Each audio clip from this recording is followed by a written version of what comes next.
11 লক্ষ বাংলার বাড়ি যে লিস্ট রেডি হয়ে আছে, কেন্দ্রীয় সরকার দেয়নি। আমি আপনাদের বলছি, বাজেটে সিদ্ধান্ত নেওয়া হয়ে গেছে, ডিসেম্বর মাসে প্রথম কিস্তি তারা 60,000 টাকা পাবেন। আবার 3-4 মাসের মধ্যেই ওই টাকার কাজটা হয়ে গেলে আরও 60,000 টাকা পাবেন। অর্থাৎ 11 লক্ষ বাড়ির টাকা আমরা করে দেবো। আগামী 6 মাসের মধ্যে আমরা শুরু করে দেবো।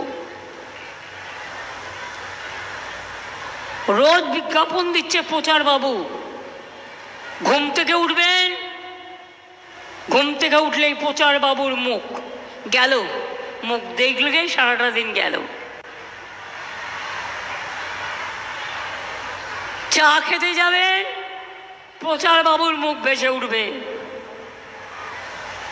চা পাতার সাথে। দুপুরে খাবার খেতে যাবেন, প্রচার বাবুর মুখ ভেসে উঠবে। রাত্রিরে খেতে যাবেন, প্রচার বাবুর মুখ ভেসে উঠবে। এমনকি ঘুমোতে যাবেন, কানের কাছে আর টিভির কাছে ওই প্রচার বাবুর মুখ দেখতে দেখতে অনেক সময় মনে হয় লেবু কচলাতে কচলাতে তেতো হয়। এত প্রচার করছেন আর এত অপপ্রচার করছেন নিজের নামে যে একদিন দেখবেন আপনারা ঘাবড়ে গিয়ে এত ভুল করছেন যার উত্তর দেওয়ার জায়গা নেই।